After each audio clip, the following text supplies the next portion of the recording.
This production of Houston, Remember When, is underwritten in part by a grant from Knollwood Investment Limited. Hello, I'm Steve Smith, your host for this presentation of Houston, Remember When. In this program, we are revisiting an era that many of you may recall, a time when Houston was just coming of age. Well, Houston was a small town. When I was born, the population was 30,000, and I was born on McKinney Avenue, and McGowan Avenue was the end of the city. A time for the young. There were hardly any cars. We played shinny out in the middle of the street under the street lights. When life seemed a little less complicated, and entertainment was where you found it. Hide and seek was one of the favorite games. You would play it with the girls. You know, they would hide and you would try to find them. Roller skating. You had to have a key to your roller skates because they were the metal type that you put your little shoe and everything. You put it on there and then you would tighten it up and it would catch onto your shoe. There were no private swimming pools in those days, so Buffalo Bow was one of the main places that us kids went skinny dipping. Well, our city has changed, but the memories live on.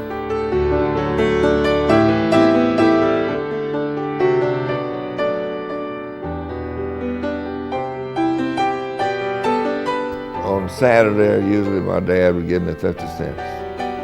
And we could go to the movie for a quarter and then go to James Coney Island afterwards and get hot dogs. And they were a nickel apiece. That was a nice place because you could go there and get you a Coke in a Coney Island and spend 20 cents and go to the show. You still have 30 or 40 cents left. I was a little girl and my mother was just crazy about the movies, so we'd go to movies every time they turned around, you know, but we couldn't understand. They didn't speak, we just saw the pictures. Full orchestras played to packed houses in those days, and frequently solo musicians provided entertainment and their own interpretation of the images on the screen. A whole bunch of old movie houses, the Isis and the Texan, and all those movie houses had silent movies. Well, they just played anything that felt like playing, that they thought would be appropriate, or anything they knew. But that was an addition to the movie, you know. They played it while the movie was going on, or sometimes between the movie and the next showing. But and they used to say, "Oh, she's just a piano player at the movies," you know. And they didn't think they were great artists, but some of them were. Fred's great musical background and integrity. He could play for almost any scene, almost knowing, you know, what it was going to be before it happened. So he was never at a loss to find a note on the organ to use. It was like a sing-song, and Freddie the music would be on the screen, and everybody, you know, the words would be underneath it, and everybody would have a great sing-song fest, and that was really a lot of fun. Of course, in those days, the big stars were Douglas Fairbanks. Later on, his son Junior came along. Noah Barry. The first talkie was at the Kirby Theater, but it was a big deal to hear a talkie. It was always great to go to the movies too, because in those days houses were not air conditioned. So in the middle of the summer it was wonderful to go to an air conditioned movie theater and be cool for a few hours. A lot of times they'd have a good show on, and I knew if I got out of the theater I wouldn't get to see it. So what I did, I'd just go in and deliver something and then go in there and sit down and see this picture. And a lot of times it was real good. And I enjoyed it because I'd always have a good seat. It was the Metropolitan. And they had a gentleman there who used to mimic all kind of birds. And his specialty was that by using bird sounds, he would also talk, and it would sound like a bird talking. I thought it was unusual. Of course, I was about 12 years old at the time. The Lowe's and the Metropolitan were just beautiful. The lobby and the trappings, all the trappings of both theaters were beautiful. I just recall that they were magnificent palaces. I particularly recall the Majestic because it was an outdoor, I would call it an outdoor Mediterranean-style garden atmosphere, and it was quite artistic. These places all were made for live bands and had were made for plays. They had a beautiful stage on them. They had little pockets of places for people to sit. The makeup was extremely gorgeous, a lot of gilding of gold, but they were very, very fancy. The Lowe's was so nice. Well, they had some beautiful wall work, and it was beautiful. And the second floor had a whole about 50 by 150 balcony hallway. We walked into the theater, and it was beautiful. The movies did so much for downtown Houston because we had about 4 or 5 first-class movies uptown. I mean, downtown was where all the action was. That was the place to go, especially on a date. You want to impress your date, take them downtown. See, sort of live it up. We would all of our friends would go downtown on Saturday to see each other and to socialize. We would start off at DRC's. They had wonderful ice cream sodas, and then we would go to the theater, and then we'd see the movie, and we'd come out and visit a little more and go into the other theater. And we would just spend the day visiting right there in those 3 places that were right next to each other. And it was fun. When it came to the movies in the 30s and 40s, everyone knew the name of entrepreneur, showman, and theater owner Will Horwitz, especially if you were a kid. The theater business was a very popular business, and then Hurwitz's family were the pioneers of it in Houston. Nobody called him anything but Mr. Horwitz. I never recall anybody calling him Will. He gave that kind of impression, but he was warm, he was friendly. When I was a little kid, I lived not too far from the Horwitz Theaters, which was the Ritz, the Irish, the Texan, and the Uptown Theaters. The Texan, the Irish, and the Ritz, that was where we went. Usually on a Saturday, and we'd take a nickel ride on the streetcar from the Heights right into town and see the show, and at that point my dad would pick us up outside the show. Peanut Day. Mr. Horwitz would run an ad in the local newspapers, and if you cut the coupon out and brought it with you, why, you could get in the theater free, and you'd end up with a bag of peanuts and a soft drink. Well, Peanut Day was a huge event for the city. It was in honor of his daughter's birthday. Her name was Ruth Harrison. It was in June of every year. He used to have a program where the coupons would come out in the newspaper. The coupons were for the bus, for peanuts, popcorn, and to go in the movies. And my cousins and I would all grab each other by the hand, you know, and we would all go. We would come from Magnolia Park and get on that canal bus and go all the way downtown to see the movie, because that was a treat, a special treat. Tin Can Day was a promotional idea of Mr. Horwitz and Mr. Canada, manager of his theaters. The idea was to collect the food for the poor. If you brought in canned foods, they would let you in the movie theater free. So I remember one time the Uptown Theater was offering free movies for people who would take some metal objects or whatever, you know. And I had that right on the bus, and I was carrying these rolls of steel straps, you know. And of course I lived in Magnolia Park, and I had to go all the way downtown. By the time I got over there, the time has already elapsed, you know, for the free movies. So I had to talk to the guy, you know. I finally convinced him, and he went ahead and let me in. Will and Gladys Horwitz, they had a beautiful summer or a home here in Dickinson. They had greenhouses and raised flowers. Mr. Horwitz owned theaters in Houston. He took his cut flowers to Houston and sold them around his theaters or down in the little alleyway underneath the theater. The The tunnel that connected the two theaters, the Texan and the Uptown, was the first in my memory of any underground tunnels in Houston.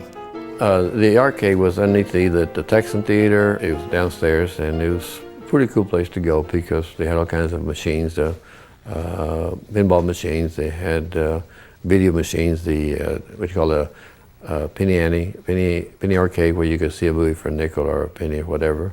It was a matter of rotating the cylinder where you could see the movies, so forth. And of course they were silent, but you enjoyed looking at them. And there are certain movies I wasn't allowed to see. I don't know why, but at that 5-year-old, 10, 12-year-old, I didn't have question. I just didn't do it. And mostly because I couldn't reach that high. He was renowned for his beautiful Christmas parties that he held at the City Auditorium. Well, the Christmas party in those days became quite an occasion for the city because not too many people had attempted to do this before. I can recall at least 12,000 kids at one time, which you got to remember back in those times, 12,000 kids showing up at a city auditorium was a pretty big crowd for the city of Houston prior to World War II. It wasn't that big a city at the time, so that was a tremendous turnout. You didn't have TV, so radio spots, a little publicity in the newspapers was how everybody knew about it. And nobody was ever turned away, whether they didn't ask for IDs, you had to swear that you were poor. You just came and enjoyed. They had music, they had drinks, they had cookies, and everybody got a package. Santa Claus was there. Quite an event for a little city at that time. When I was, I guess, maybe 5 or 6 years old, maybe 7, I don't know. We were on our way out after they had given away the gifts. And I guess they gave the bigger bags to the people that needed them the most, you know. So I had a big sack with a bunch of toys in it. And on the way out, there was a family standing there, and they said, well, we didn't get anything. Would you share with us? So my mom says, yeah, we'll share with you. And I remember very vividly that one of the toys was a trumpet. And I wanted that trumpet. But the other kid said he wanted it. So my mother says, let him have it. So. That was a wonderful time for a kid, and I had a wonderful time. Mr. Horwitz gave my father a pass, said L.S. Davidson and Family, to all of his movies. And so Dad let me carry that thing around. And at that age and that time, I took advantage of that. I used to take 2 or 3 kids to the movie with me, and we got in free. That's what the pass said, L.S. Davidson and Family. So nobody ever questioned.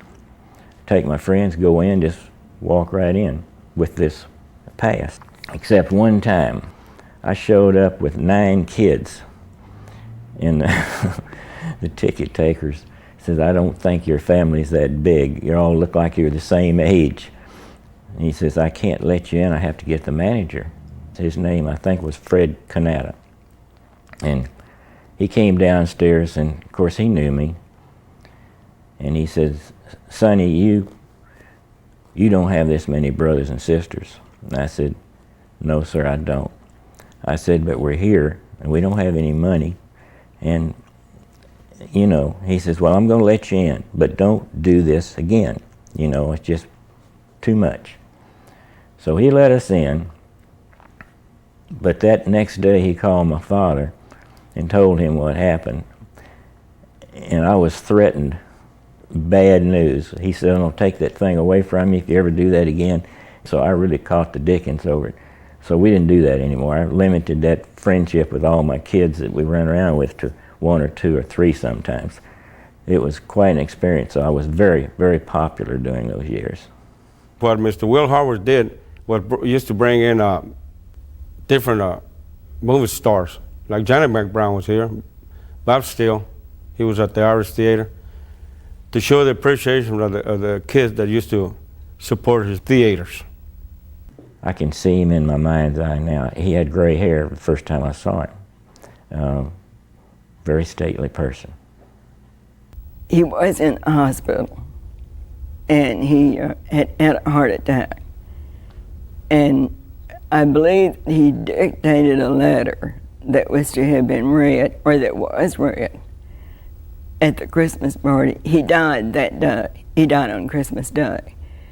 But they did manage to read the letter to the people that were there, and it was a very sad day for the city of Houston when he died. It was a sad day for a lot of people. I met Mr. Horowitz a number of years ago. He was a very well-respected man in the business. My boss was a man by the name of Al Lever. The Horowitz and Lever were big people in Houston. They, in terms of, everybody that was anybody in the public sector got a pass to the movies, and we had movie stars would come to town. There wasn't a month that went by that somebody didn't make a personal appearance. The Ritz Theater later on became a Mexican theater also.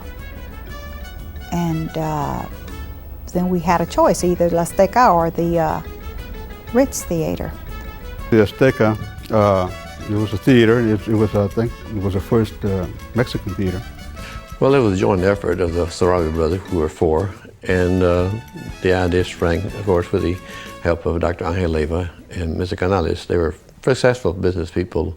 I remember the theater as being very spacious in the inside. It had rows of seats on both sides. It actually, now that I'm older, I looked at it and I said, well, it was quite small. But at that time, being that I was small, it looked real big. There's always some distraction, but your concentration was on what was going on in the theater. And some of these movies were kind of tragic, you might say, and they were brought out the tears in people, and you hear those sobbing back and forth, and occasionally some baby would cry, and then you had to concentrate again to see what's going on. But it was a fun time.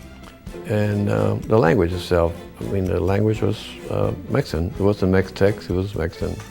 And it wasn't Spanish either. It wasn't Castilian Spanish, it was just Mexican. That's the only way I can describe it. Starting in 1916, the Lincoln became the primary downtown theater for black Houstonians. On Saturday, we would go to the Lincoln Theater, and we would see generally a serial, picture in series. I recall one of the main actresses of that day was Pearl White, and then you had another one named Ruth Rowland. And maybe you've heard of Tom Mix, who would play in the Westerns. But it was always interesting because they would cut off, at an interesting time, and you'd be anxious to go back the next Saturday to see how it came out. My father was O. Peter Walsh Sr. Yes, he was the first black to operate a movie theater here in Houston. The owners of the building wanted it for colored, which was called at that time colored people back in those days, And he insisted on trying to operate it, but the owners said it was for a colored theater for colored, but they wanted it under white management, and he persisted, and they threw him out one time, but he kept going back. And so he said, well, OP, we're going to give you a chance. And from the very moment he started, my mother was in the box office, and he was taking tickets, and he had a projectionist. And from the very first day they started, he was kind of succeeded. And that's what was the very start of his Lincoln Theater. Only at the Lincoln downtown, where you could see a movie and Pigmeat Markham and Red Fox and those type of people. That was the only place that you could see a show and a show, a live show and a show. Tom Mixon and Bug Jones. Yeah, mostly Friday and Saturday was Western Day. I always showed Westerns on that day. Price was right, 5 cents. And we used to pay, I used to cut a yard, get 15 cents, and I have a nickel to go to see the movie. That's what it was then. Johnny Mac Brown, John Wayne. John Wayne been here forever then. On several occasions he had cheering in free. Yeah, it was called Appreciation Day. show the crowd that people that he appreciate their patronage, you know. And that was called Appreciation Day. And that kind of stuff kind of went over kind of big with the people, you know. He was really one for the books, I'm telling you. Yeah, he won for the books because he had a deep imagination. I mean, he had a deep vision about things. I'm not bragging on him because he's my dad, but he had a deep vision. In those days, you had things delivered to the house. Phoenix Dairy had a contest to elect Phoenix Phil. This just goes to show that Phoenix Phil practices what he preaches. Cottage cheese is greatly in demand just now, so Phoenix Phil puts on a demonstration to show just how Phoenix cottage cheese should be eaten. It is supposed to be taken inwardly. And remember, let Phoenix fill your cheeks with roses. They would show these little advertisements all over Houston in the theaters then. In this contest, every route man got to choose one kid from his route. So they chose me, and they did this at the Tower Theater. And I remember going there, and must have been about 4 years old.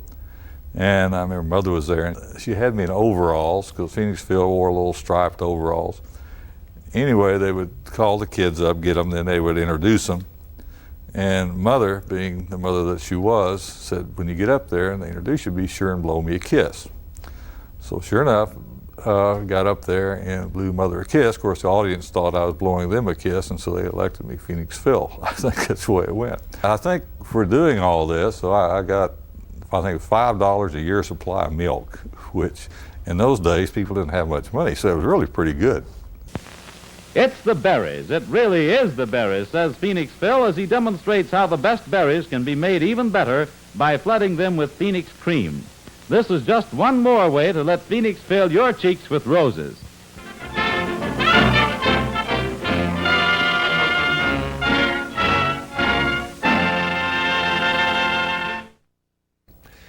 Stay tuned for clowns, carnivals, and trail rides when Houston Remember When continues.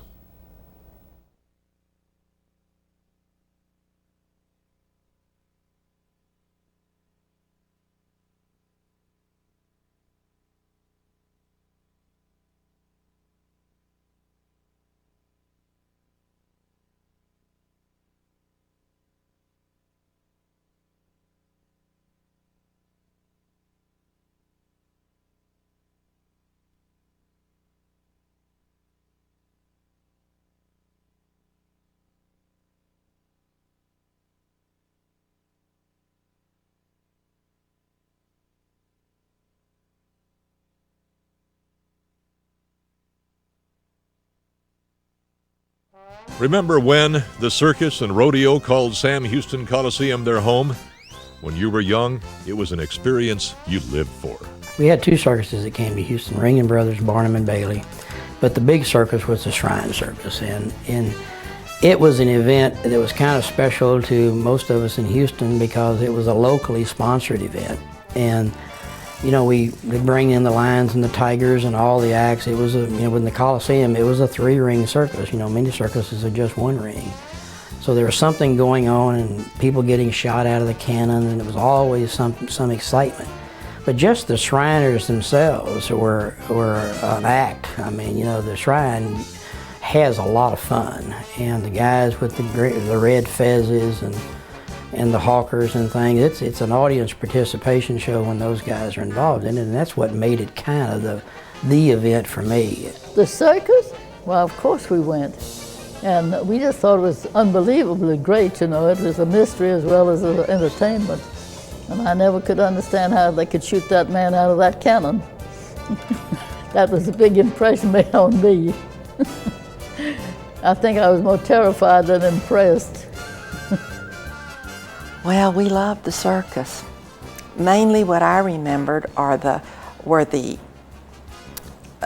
men and women who would get on the horses bareback. I was so impressed that they would stand up and ride those horses around bareback. We would go to photograph the circus every year, some of the events there, and we'd always find a nice elephant that was friendly. And they were friendly. They'd come up to you and eat out of your hand or slap you in the face. The star was Frank Buck, and he used to go in this ring and put the animals through their paces and stuff, and then the thing that was most thrilling of all was that he would put his head inside the mouth of this lion, you know. You just wonder if he was going to get chopped off or not. Things happen in circuses. It doesn't always work out. When somebody falls, you know, that when somebody falls off of the high wire, and it does happen, instantly the crowd screams and hollers because for an instant there you forget he's got a net under him. But these are things that they're excitement things. They're things that are part of Americana. You know, it's just something that, you know, if you don't go to the circus, you're missing out on a great deal in life. At the circus, they had like a building, a model of a building, several stories high, of course in miniature, you know. And these dogs came out dressed with the slicks and the helmet like a fireman, and they had these hoses and they were out there trying to put out the fire. And then one of the upper stories, the window opened up and there's another dog, lady dog out there. She's screaming, you know, for help, and this dog goes up there to rescue her and all that. It was very comical, very amusing. Yeah. We used to live on McKinney Street. I had the City Hall as a playground. I had the Coliseum as a playground. And every time the circus and the rodeo came to town, I could go out there and just see it for free or take a look at what was going on. And every year we would have this one particular clown. He had a dog act. And he would come and ask permission if he could camp in our front yard. You would see him putting on his makeup, and he'd go down to the circus, perform, come back, cook his food, and that's where he stayed. Our payment was he would give us a little puppy most all the time. So after a while, we would end up with a puppy a year old, and then he would give us another one, and finally a lot of our neighbors ended up with puppies because of him coming into town. Now that's one of the best memories I've got of the circus. In the 40s and 50s, rodeo stars like Gail Davis, Hugh O'Brien, and Rex Allen made their way to Houston for run-of-the-rodeo performances. But to most, the rodeo world revolved around Gene Autry, Roy Rogers, Dale Evans. Well, his Houston Livestock Show and Rodeo and the Shrine Circus were probably the biggest things that happened in Houston as far as a kid was concerned in the my early days of Houston. We went to the Houston Livestock Show and Rodeo, and when it was at the Coliseum when it started, and those were bad times then, and we could get in for 50 cents and stand up. For $1 you could get a seat and sit down, but lots of times we would go and for the afternoon performance and sit down, and then we would stay and stand up on the bottom floor and look through the wire and watch it for 50 cents. We could stay there and watch it. But we went every year up till the war years. We took our kids. That was a yearly outing that we went to.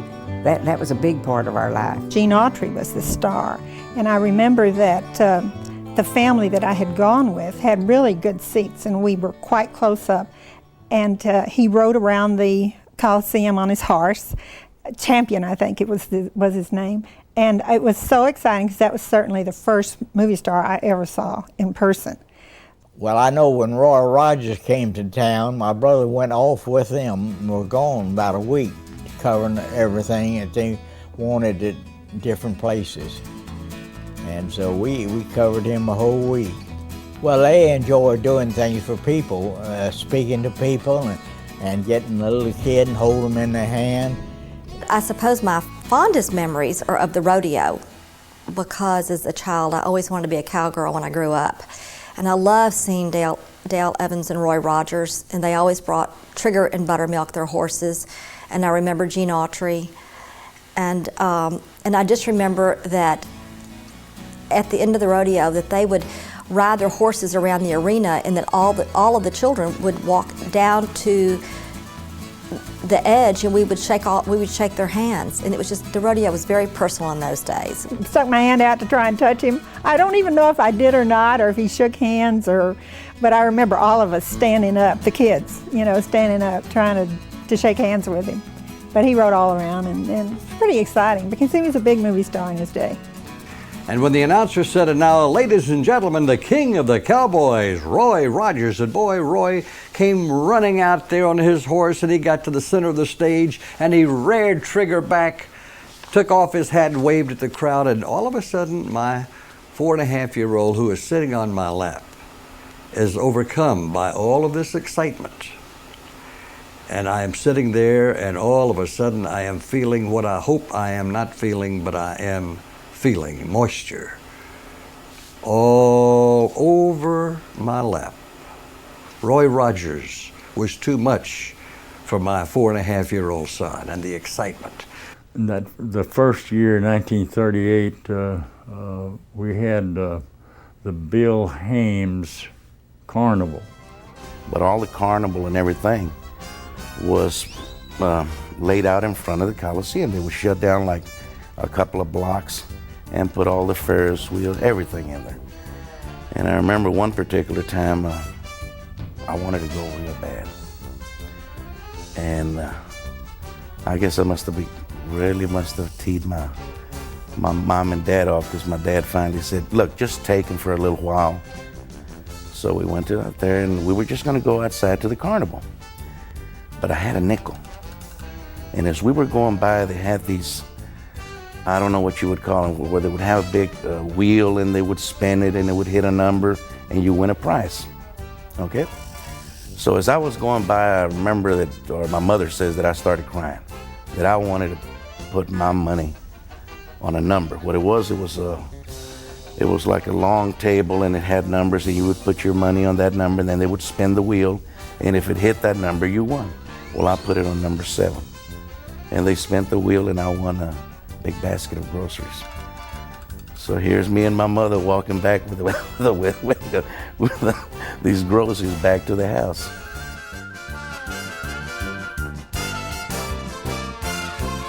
And the carnival was stretched out all over the street. So once you arrived in that area, you knew that you were at an event. I mean, you were walking up to wherever you happened to park in downtown Houston. You knew that the rodeo was there. You knew it was there because as you're driving in, you could generally have this distinct aroma after about 2 days that came off of that area that only livestock can create. Livestock and mud and water, and it has a flavor of its own, you might say. And I say flavor because at times it got so good that you could almost taste it. And but when you're a kid, you don't see these things. It was a wild time, and we didn't go every year, but every other year or so we would go and dress up like a cowboy. And there were a lot of natural cowboys walking the streets of Houston at that time. So it was just another fun thing to do, and it was, at that time, I mean, the costs were tiny in relation to your income. I remember the rodeo being very important in the days of our early childhood. All the children in Houston we used to get out of school. We had a holiday, and we all went to the rodeo downtown. I mean, we all went to the Saltgrass Trail Parade downtown. The Saltgrass Trail. Charlie Geisendiner and Reese Lockett were all sitting around having a few drinks at the Court Club in the old Shamrock. My friend Reese Lockett, the mayor of Brenham, he had been on a trip and had gotten fogged in and had missed their appointment or something. And Reese rolled back and said, "Well, now I'll tell you one thing," said, "I ain't gonna go a mile that I can't ride my horse. I ain't going on any more air." When Geisendiner heard him say it, he said, "Well, why don't you do something to help the stock show on a pre-show deal? Why don't you ride that horse from from Brenham in here and back up your words. One thing led to another, and Charlie Gosdiner, the advertising genius that he was, or PR genius, said, that's it. We got to start a Saltgrass Trail. We got to revive the Saltgrass Trail. So the first Saltgrass Trail took out from Brenham with Reese Lockett, Pat Flaherty, Emil Warshak, the Mr. Marks hired hand, and Mr. Emil Marks.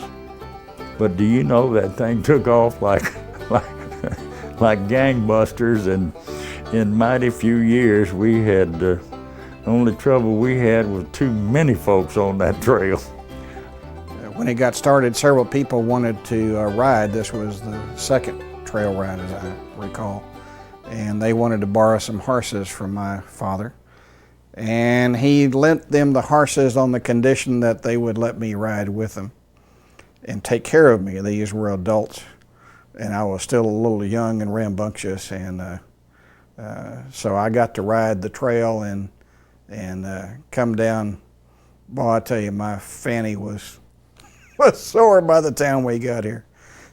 I'd been on a horse maybe 2 or 3 times in my entire life, and generally that was out on Main Street, you know, riding the ponies out there. So I said, well, I can't ride the whole time, but I'd like to come ride a day.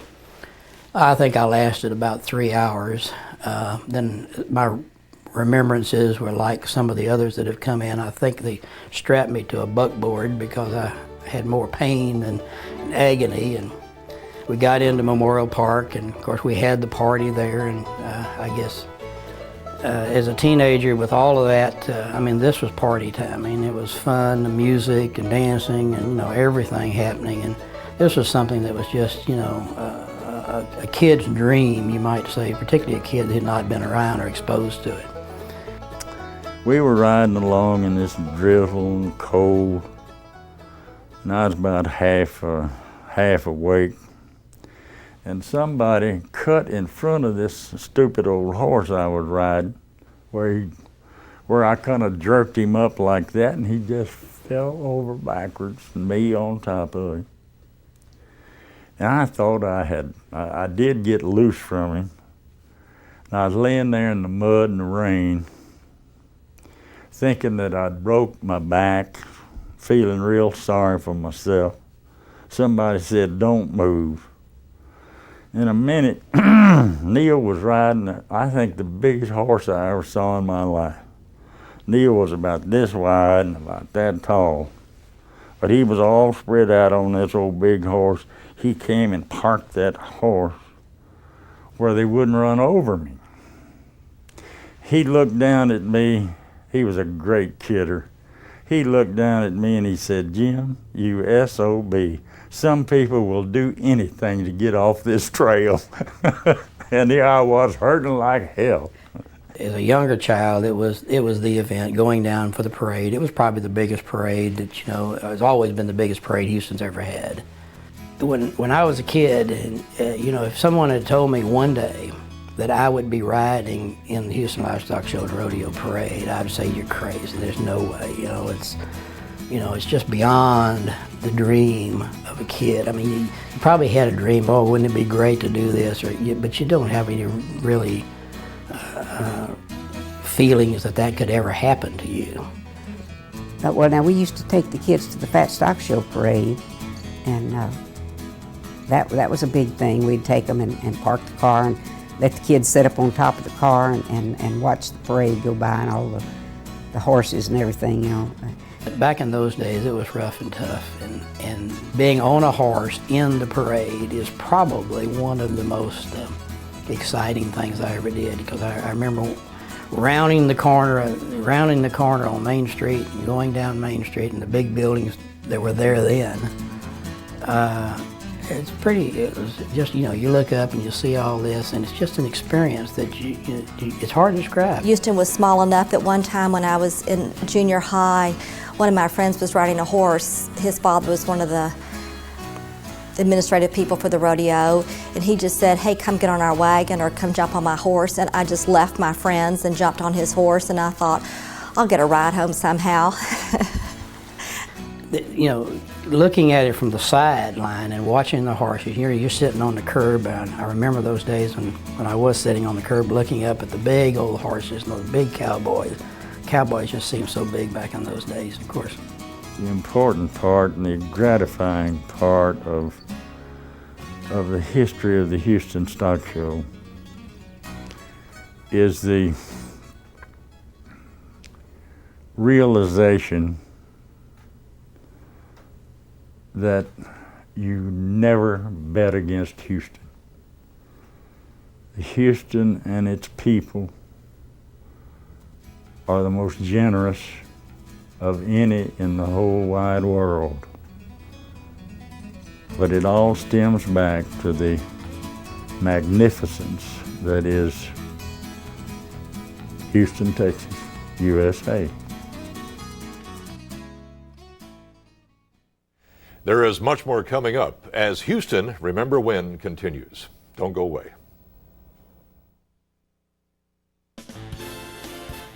Through the decades, downtown was the heart of Houston. And during World War II, much of what happened revolved around the city auditorium and its neighboring hotels. My grandfather and my father were the founders of 2 hotels in Houston. The first one was the George Hotel. It was built in 1913, and then later they went on to build in 1926 the Auditorium Hotel. Well, the Auditorium Hotel, it was actually across the street from the City Auditorium. The City Auditorium was there first, so that's how the name came about, the Auditorium Hotel. In the basement of the Auditorium Hotel is a room which all of us grandchildren or great-grandchildren and my parents called the circus room. We never knew it had another name. And the reason we called it the circus room is because it was decorated in the circus theme. All over the walls were painted murals having to do with circus animals, trapeze artists, and all the whatnots that go along with the circus. And in the floor were 3 concrete rings delineating the theme of the 3-ring circus, and then on the structural columns were balloons in relief. It turned out that during World War II, the Houston Little Theater, which is the predecessor of our Alley Theater, and so they started what was called this Houston Stage Door Canteen downstairs, where our servicemen could be entertained. And the actors and actresses from the Houston Little Theater would serve these men. And they had the canteens down there, and his Dewey Roussel was responsible for that, and it was a great joy for the boys that came in from their camp, from Camp Logan and from Ellington Field later on. She was a great, great person, a dear, sweet, precious person, and she was the first woman, I think, that was ever given a particular position that she has with the Post, and it was she who organized these kitchens and did so much work during the war to bring joy and happiness to the soldiers. One story that Dewey Roussel told me was that Gene Autry at one point rode his horse into the lobby of the auditorium, and he rode it down the stairs. And he rode it down into the Stage Door Canteen. And Dewey's son asked Gene Autry if that story was true. Did you really ride your horse into the lobby of the Auditorium Hotel in Houston, Texas, and downstairs? And Gene Autry said, yes, I did. The Ambassador Hotel was located on Fannin and McKinney. It was a great place to live, in my opinion, during that period of time. This was during wartime. This was in World War II, of course. There was great activity downtown. There was rationing, of course, of gasoline, sugar, and shoes also. Yes, so you could buy 3 pairs of shoes a year during World War II, and you were issued coupons to buy shoes. On May the 30th, it was a Saturday, 1942, there were 1,400 volunteers that volunteered to replace the crew of the cruiser Houston that was sunk in February of 1942, a couple of months after the Japanese attacked Pearl Harbor. and there was approximately 1,000 men that were lost on the cruiser Houston, and someone came up with the idea to ask for 1,000 volunteers from Houston to replace the crew, and they ended up with 1,400 volunteers.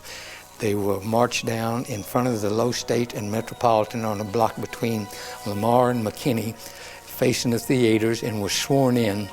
It was very meaningful, and it was a big part of Houston. I don't think there was anyone in Houston that didn't know or kin or knew someone in that group of 1,400 men at the time. So it was a very meaningful to everyone present. In the Second World War, when Ellington Field was started, I had charge of every party for every cadet that went through there. And I think it was something like 300 girls married cadets that went through Ellington Field. We had the dances at the Shamrock Hotel. They had leased the ballroom for them to have a downtown club for the cadets. And they were very grateful, fine, fine boys. You see, when they were graduating, they had to go to their graduation balls, but they had to have a date. And they would call me in, they'd say sometimes as many as 25 or 30 of them didn't know any girls. So anyway, they'd call me and I'd say, do you want a blonde, a brunette, or a redhead? And they'd let me know, and I'd say, how old are you? And they would tell me, and I'd say, how tall are you? So I would do this to make them comfortable. And they had never seen these girls, and I had the loveliest girls in Houston on my list. One day I said, well, I've run out of redheads, you're gonna have to put up with a blonde or a brunette. So I tried to make them as happy and give them as much pleasure as I could. It was a long war, I can tell you.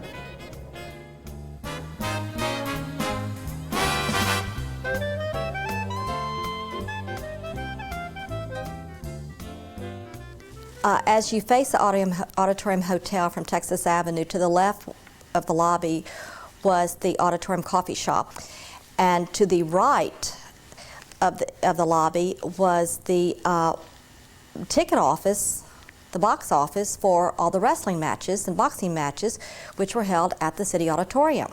Boxing and wrestling were very important to Houston. Whole families would come to the wrestling matches, and the children were great enthusiasts about what's going on in the ring, and of course they'd try it out at home the next day. We had box seats in the old City Auditorium. And of course, Mother was always hollering for the good guy, and there was a gentleman sitting behind her. He had a foghorn or something that he kept blowing. He was for the bad guy. Mother turned around to him and says, don't blow that thing in my ear anymore, and you quit hollering for the bad guy. Well, 2 or 3, 4, 5 minutes later, he kept on. Mother stood up, took off her shoe, her high-heeled shoe, turned around and hit him in the head with it.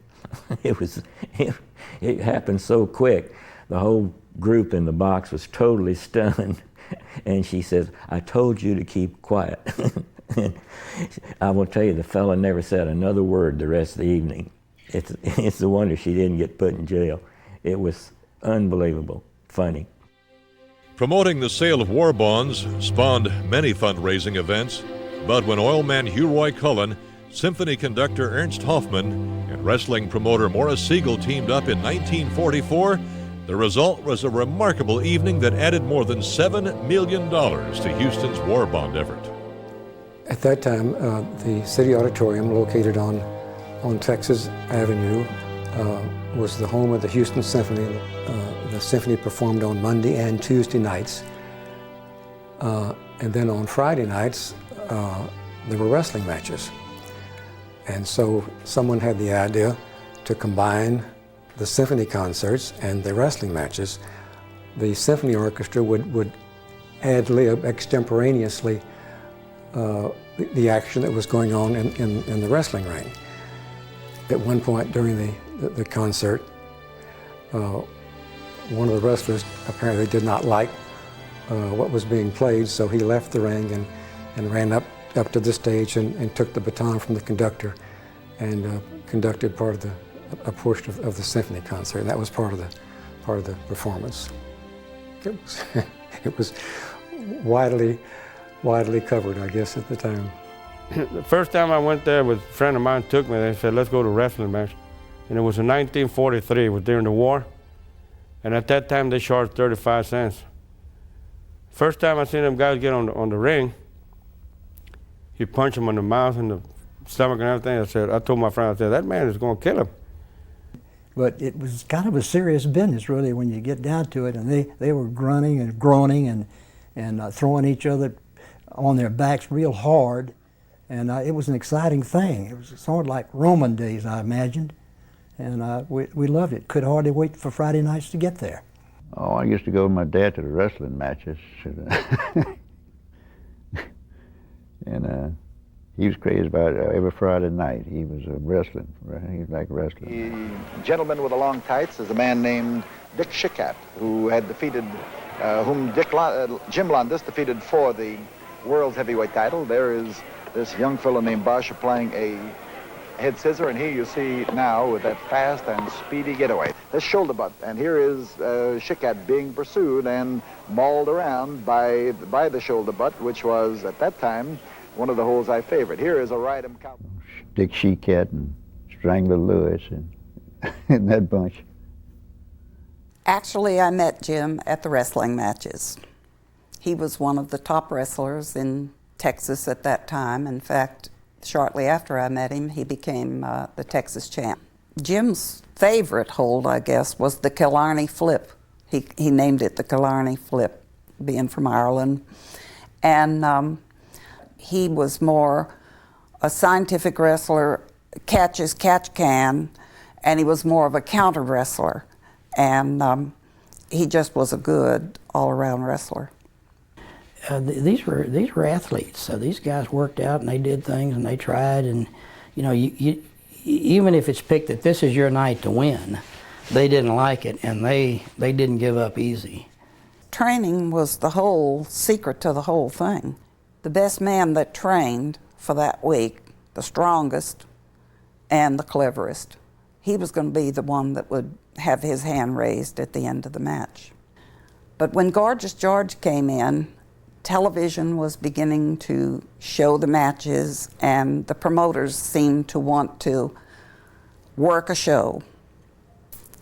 Actually, Bob Hope was responsible for all this glitz and glitter that we have today. Bob Hope took a hold of Gorgeous George. He says, "You've got to have a gimmick for TV." So the two of them decided that they would dye his hair, curl it, use bobby pins, go in and atomize the ring and throw the bobby pins to the girls. And this is really how all of this funny wrestling started. The main feature that night was Gorgeous George. And I had never been to a wrestling match before.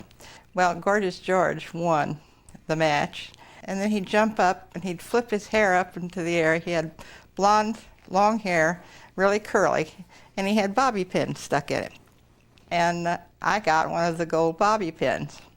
It was just amazing to me, in looking back over that, as to how big wrestling was in Houston. Wrestling was a very big event in Houston, and it was every Friday night.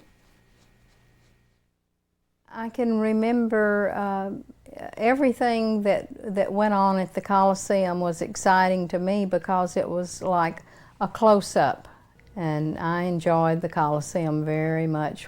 I recall having attended one of the St. Thomas Mardi Gras events.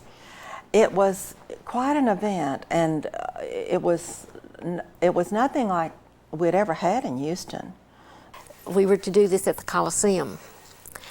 And the interesting thing, and I look back and it's unbelievable what we did, because we were just a little over 100 students, and we were expected to do some fantastic thing that was going to fill that Coliseum up.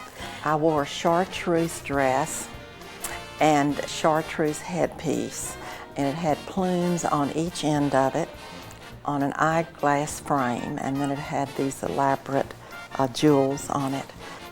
I can still remember getting there that night, most of us dressed in some type of Mardi Gras costume. And it was just throbbing with excitement. But we got there and we all took our posts to usher. And when I first walked into that Coliseum, there were all those thousands of empty seats. And it seemed like the next time I looked up, they were packed. everywhere you could look, there were people, and over 15,000 were there. And I don't believe there are 15,000 seats in the Coliseum. I think the Mardi Gras that stands out in the minds of most of us is the third one. That was in 1952 when Bob Hope came to be our king. And it was unbelievable that Bob Hope was really going to come. The night of the Mardi Gras, I was somewhere up in that mass of people, and the master of ceremonies said, "And now here's Bob Hope." Someone opened the curtain, and no Bob Hope. And I thought, oh my God, he didn't come. Well, it just took him a while to get from his dressing room. And when he appeared, I just could not believe he really was here. I guess it would be that all of our students, we were so close, working together, and it was an experience that a lot of us had never had. And I don't know. It was just a great time. It really was. Downtown has always been the place to go for important social events and special occasions. There's a lot of opportunities here. There are a lot of great people here. Pilgrim Temple, I think, was built about the time that I was coming out of college. I graduated from Howard University in 1926, and I'm thinking that the Pilgrim Temple was built about that time. It was a beautiful building in our estimation. It was built by a fraternal organization by the title of Progressive Order of Pilgrims. But it was a very successful fraternal organization at that time, and they wanted their own facility, their own building, and they engaged one of Houston's best-known architects at that time. I think he was the best-known, Albert Finn.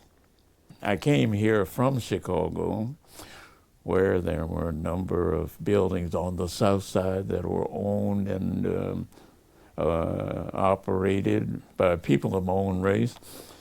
But I was pleasantly surprised that this building, such a handsome building, such well designed, and the appointments and everything was equal to anything that you would find in Chicago, New York. There were physician offices, attorneys, insurance companies. The NAACP had offices there. There was one labor union. Now on the fourth floor, it consisted largely of an auditorium, and it was a covered entire building there that would accommodate, I would say anywhere from 600, 700, 800 people set up in Rain, because there were not only meetings held up there, but in fact of it is that auditorium almost was the social center of Houston. And I think the reason we were so carried away with the Pilgrim Temple is that they had a dance hall on the fourth floor, and about that time all of the fraternities and sororities were being established in Houston, and that was the big event every year. Their annual ball was at the Pilgrim Temple. Fraternities and sororities had their own dances, but there were public dances, and such bands as Duke Ellington, Cab Calloway, Erskine Hawkins, or I'm thinking about some of the bands at that time, would come here and play for those dances. And of course they would attract a big attendance, and you couldn't hear them anyplace else but there at that auditorium. So we would be hanging around there absorbing that music. If we weren't dancing, we were absorbing the music and enjoying, of course, all of the crowd there. Mm-hmm. Well, those were the dances of the 20s. And the flapper girls, and they had on the little short dresses with the beads all over them, and they would just be dancing away. some of the local promoters, Negro promoters, like Don Roby. He was the biggest promoter here for Negro social affairs, dances, and entertainments and all. Would also have them at the Pilgrim Building. When they started, all dances would end about 12 or 1. And when they started playing, there's no place like home. You would really be sick. You didn't want to leave the Pilgrim Temple. Well, one of the big social events of the year was the annual debutante ball, sponsored by a ladies' organization known as the Smart Set Club. And this was the sort of the coming out of young Negro girls who had, well, some had finished school, others were still in school, and they were the daughters of prominent families here. And this was their introduction to adult social life. And they would present them in their long white formal, and the parents would be with them. And more than likely, the girls would have an escort. And then Mr. Provost would capture those activities, but then he would also take candid shots of the debutante with her date and the debutante with her family.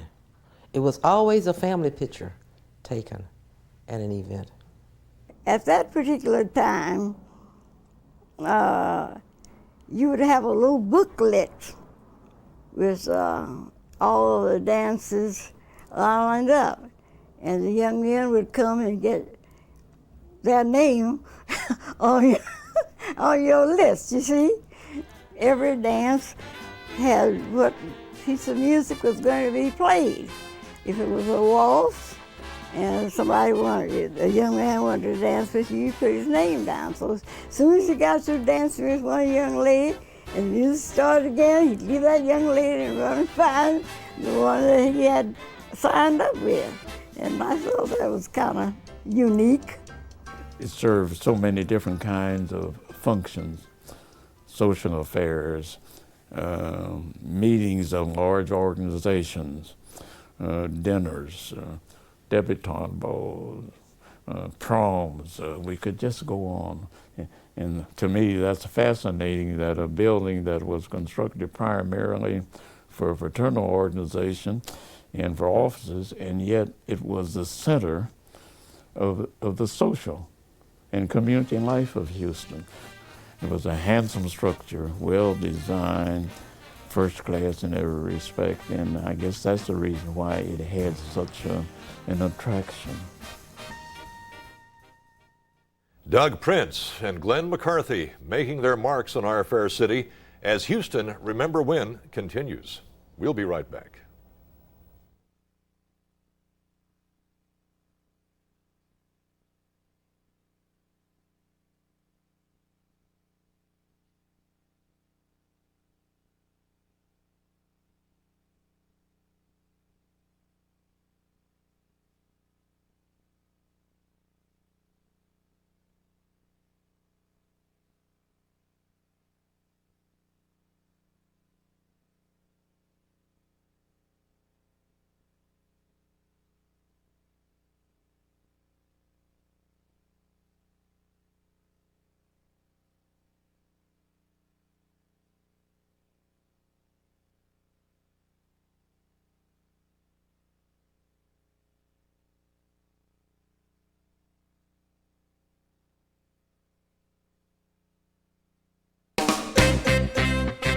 Remember when car hops and the opening of the Shamrock Hotel put this city on the map? It was a time when Glenn McCarthy and Doug Prince brought fun and excitement to Houston. A normal date for a teenager in those days was to go downtown to the movies, then walk back, get your car, and drive out to Prince's Drive-In and have some French fries and a Coke or something before you went home. That was a normal teenager date in those days. Oh yes, of course. That was the place to go if we were going to have a hamburger. Yes, indeed. And then they had the car hops, you know, that took care of us. So when we got hungry, that's where we would go. And we thought we were in high heaven then, sure enough. Our dad started in Dallas in 1929. So he opened up a one-man hamburger stand. People would pull up at the curb, so hence the term, I guess, curb service. And he would go out to the car, take the order, go back inside, cook the hamburgers and make the milkshake or what it was, and take it back and out and serve the car. And he came down to Galveston on a holiday, and coming through Houston, and he saw Main Street in Houston, and he said thought he'd never seen a street like that. Of course, in those days, I guess Houston was a one-street town. So he came down and opened up a drive-in at 4500 Main Street, and that was the first Prince's in Houston. That was in 1934. Well, Prince's Drive-In was, it was the first drive-in type thing where the waitresses brought a tray out to the car and they hooked it onto your car and you ordered a hamburger and a Coke or something, but the thing you went to look at was the girls. They had on short skirts and you really weren't too interested in the hamburger. You were more interested in looking at those girls. Well, this cousin of mine, I hadn't seen him in maybe a month. It was a beautiful sunshiny day, and so I said, let's go out to Prince's and get us a cold beer. So that's exactly what we did, and I had my little camera with me, and that pretty little girl came up, and I took that little picture. Well, some of them was pretty good.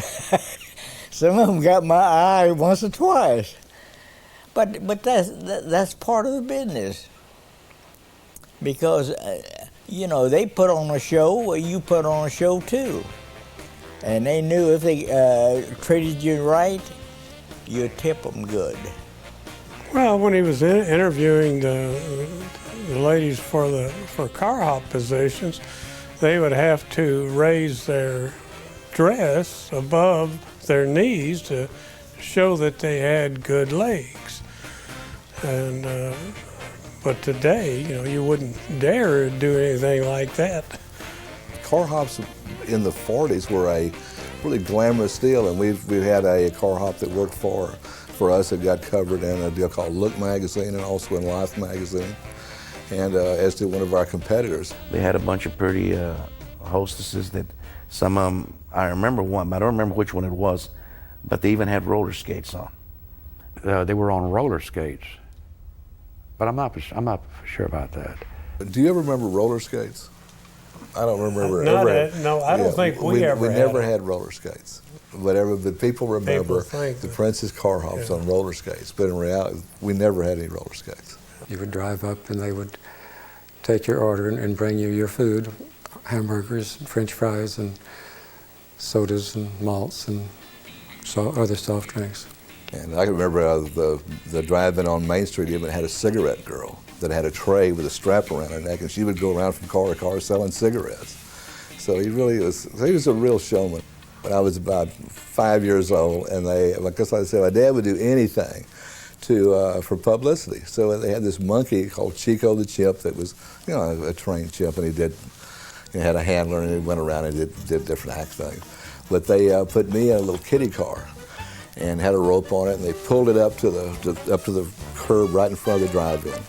And then Chico the Chimp came out with a regular car hop tray, and they had him dressed up in a little Prince's uniform they'd made for him with boots and a little short skirt and a hat. And of course, this thing came out with a tray with a carton of milk with a little bottle of milk on it. Would sit it there. And of course, you know, my problem is that, you know, I was smaller than the chimp. He looked like a gorilla to me. It scared me to death. And of course, then the chimp would get all excited and he'd grab the milk and start drinking. So.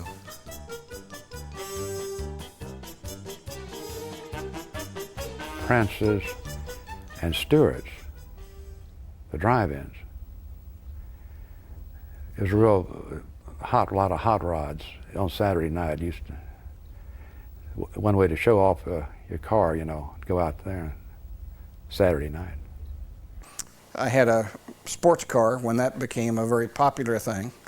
So one of the things we would do is we would start at Prince's on Main Street, and a whole group of us, you know, 30, 40, 50 kids, all in their sports cars. And then we would drive slowly down Main Street and turn right and go to the other Prince's. And after we cruised, if you will, the drive-in, then we would turn around and come back and go to the other Prince's. I mean, it was a driving back and forth. So you'd double date in a family car and triple date in some cases. My friend Leroy, he had a Model A Roadster, which had a rumble seat in the back, and that was always a trip. We would go out on double dates and hang out at the Princess Drive-In and eat the curlicue French fries and the malts, drink the malts, and sit in the convertible and talk till 1 or 2 in the morning, just hanging out at Prince's. In the 40s, he had a Cadillac that actually had neon on it. I mean, it had Prince's, fit for a king on the back, and it had Prince's on the side, and so I mean, it was a yellow Cadillac sedan, about a 1940 model or something, and it was so he would try to promote anything. A friend of his had an airplane. He got him to land. It was like a Piper Cub. They got him to landed on Main Street, taxied up to the drive-in on South Main and OSD, and had one of the car ops go out with a tray and wait on the guy in the airplane. In fact, he went and bought right when the war ended in 1940, he went and bought a yacht over in Louisiana, brought it to Houston, pulled it out of the water at Greensboro, trucked it overland out on South Main. But this was a huge yacht. And I recall watching that being placed on the property. They brought it in with enormous trailers and had to cut all the aerial lines, the electrical and everything, and they parked that thing and built a platform for it, and it became a tremendous place to go to not only have dinner but to dance and party. It was like it had a moat built around it, and then they sprayed the water up on the side of it to look like water. And if you went out there on a foggy night and you saw that yacht and all the floodlights on it, you would think you were lost. You must be in Galveston or someplace, but it was a beautiful thing. Called the North Wind's what the name of it was. The yacht was primarily a spot you would go for oysters and shrimp. I went there, but when I first came to Houston, oysters and shrimp were not my bag. I was an old Memphis, Tennessee vegetable guy. I'm talking fried corn and beans and butter beans and onions, and oysters just were not my bag. So I was not real big at that time at the seafood places that served and specialized oysters and shrimp. I had to overcome the little boy in me about, I don't like the way it looks, but I did. I like them both now very much. Then we decided, it weren't making any money, and we said, I guess he decided we better go back and do what we know how to do, so we became the Yacht Hamburgers. So we opened the thing up, and I remember he came up with a promotion, and it's like rolled prices back to the 1940s, and we had 10-cent hamburgers and 5-cent root beer, and we had the lot just jammed with people, and had a traffic jam down Main Street for about a mile with people waiting to get in to get a 10-cent hamburger. And probably that was the days the hamburgers were probably 60 cents or 50 cents then. I can remember going out with my dad and saying, I'm gonna go count cars. And I say, okay, I want to go rodeo. So I'm gonna hop in the car. We'd go by our competitors and count how many cars they had on their lot. Then we'd go to our place and count our cars, and see, if we were beating the competition and everything. So it was a deal you were just kind of, you were involved in it all the time and everything. It was just part of our life and everything. Prince's, of course, I think we all knew where it was and loved their hamburgers up to the time that the last one closed down. We were there to get our last hamburger. A lot of people went to, down on Main Street, 4500 Main. When it was there were a bunch of big oak trees behind the deal. And for years you'd see articles where different executives around town would say, I courted my wife back under those trees. That's where we would go when we were getting ready. We were dating, and I asked her to marry me back there. So it was. There were a lot of older Houstonians have some good memories of those places. In the views of many people, the opening of the Shamrock Hotel changed Houston forever.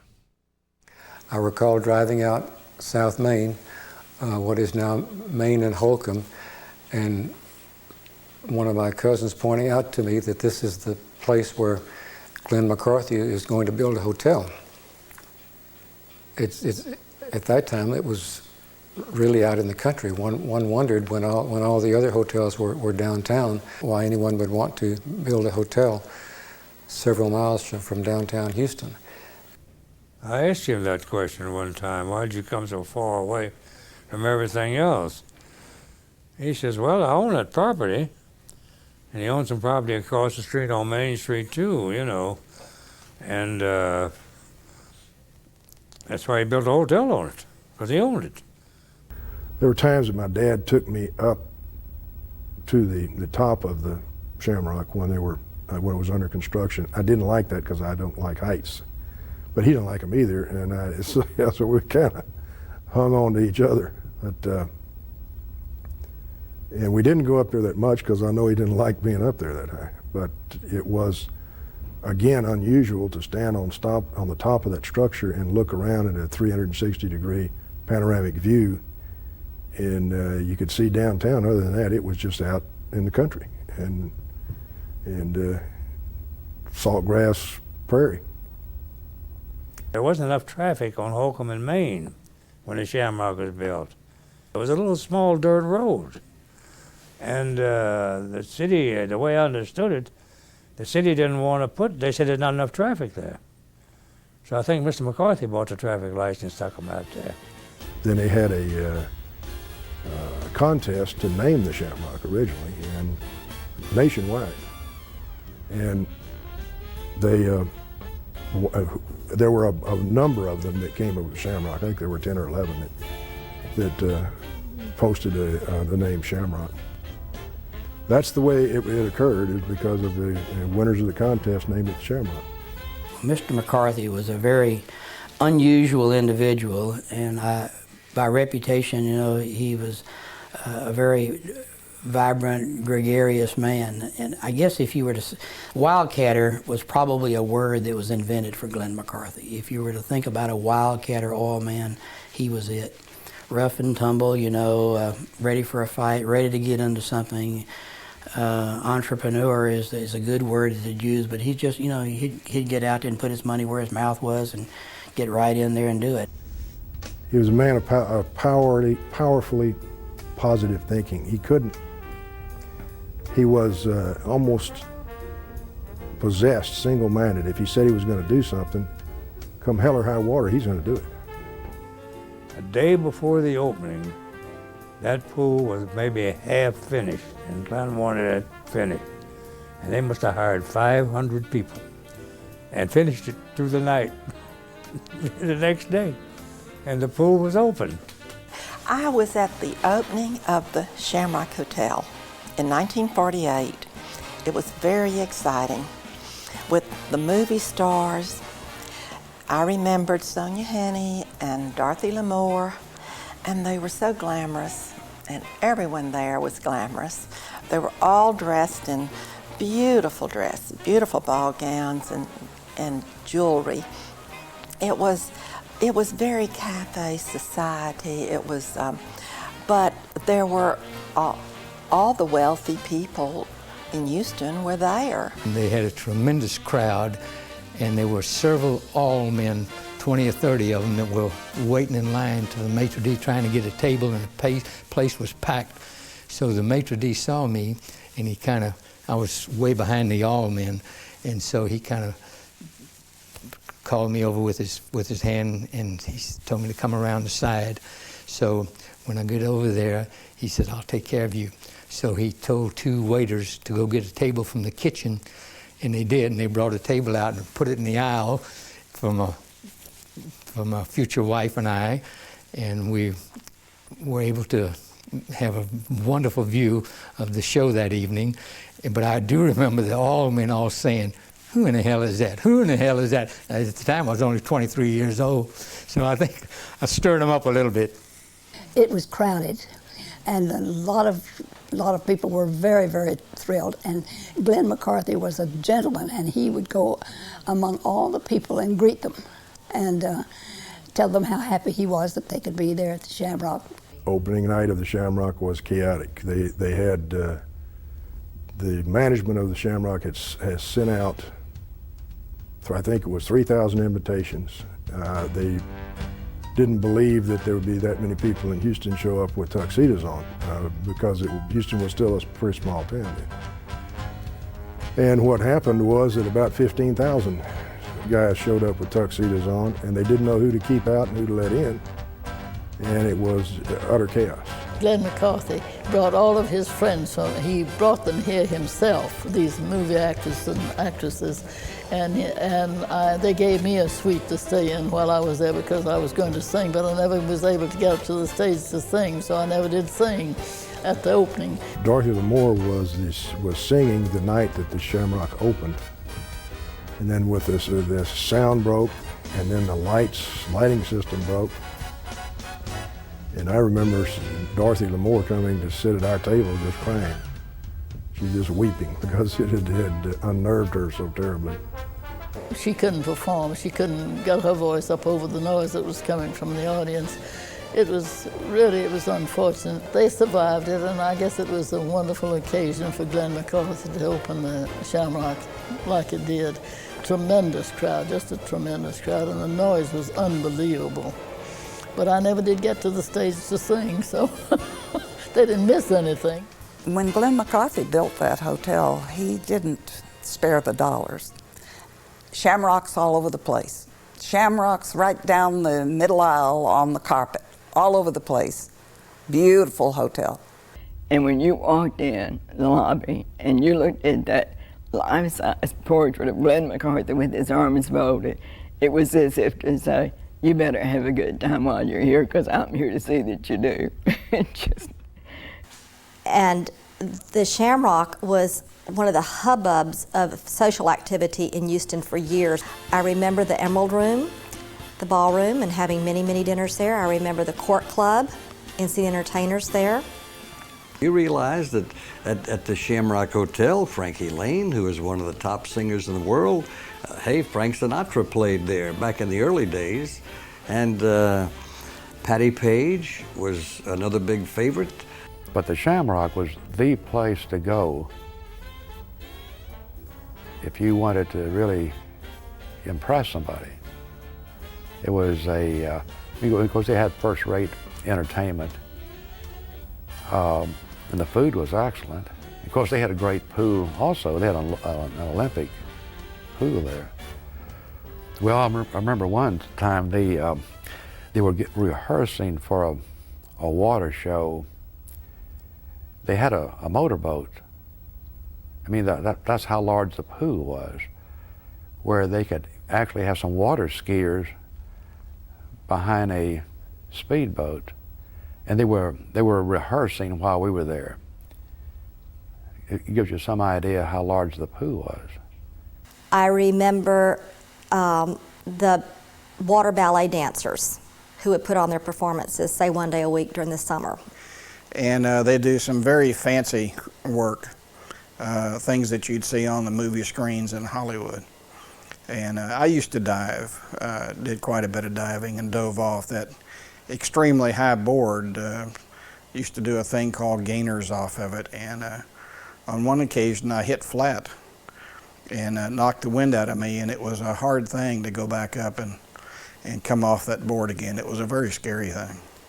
Well, it was really nice because being able to go swim at the Shamrock pool really made it easy to get dates because girls really like to go down to the Shamrock pool.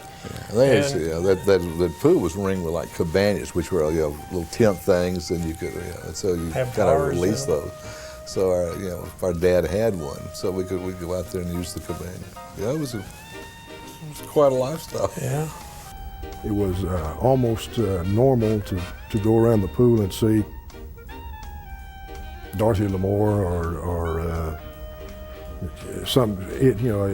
Gene Tierney, Hedy Lamarr, Clark Gable. Those people were there, not together every day, but it was not unusual to go out there and see someone that it was a famous movie star. or you know, the ex-president, or it was kind of the place to be. One of the features of the Shamrock Hotel, and I don't know whether it was by design or accident, but probably design, there was the big triangle out front. And because of the nature of McCarthy and always creating something that would focus on bringing people to the Shamrock and the excitement and things and keeping it part of the community, events would occur out there where that triangle would be the center focus with the hotel in the background. For years, 4th of July, it was the 4th of July extravaganza because we had the fireworks out there, and then there would fireworks over Main Street and Holcomb Boulevard, and then the Shamrock in the background, and that was where, you know, thousands of people would gather to watch fireworks. And that was an experience that I think in the earlier years that was a major event for people in Houston. The Shamrock was so beautiful and so many people loved it. And so I've talked to Faustine about it, Faustine McCarthy, whose husband was Glenn McCarthy. And it was just so sad when they really closed down the hotel, because it was really a landmark and we felt like nothing could take its place, and frankly, nothing has. I said to Glenn having lunch one day after the hotel was going to be torn down and everything, and I was still there, the last one there. And I said, they're figuring on bombing this thing, you know, putting bombs in there and blowing it. He looked at me and smiled. He said, they bomb this hotel. Half of Bel Air is going to go with it. Because it was made out of cement and steel. You know, that's the way he built it. And he said, half of Bel Air is going to go with it, he said. But I think that kind of hurt him a little bit when they tore it down, but I'm sorry they did anyway. The Shamrock really was Glenn McCarthy's life. He put everything into it. He did it in a grand way. You know, a lot of people look down at Glenn McCarthy, they said he was a brawler. I didn't look at Glenn McCarthy as a brawler. I looked at him as a man who stood up for his rights. He wasn't going to take any guff off of anybody. He was the biggest thing Houston ever had. And when I saw that hotel go down, I knew that that was, it was almost like his monument gone. It was the grandest. And it just was a monument to Glenn McCarthy. I think he was a fine, fine man. I'm Steve Smith. Thank you for joining us, and may all your memories be pleasant ones.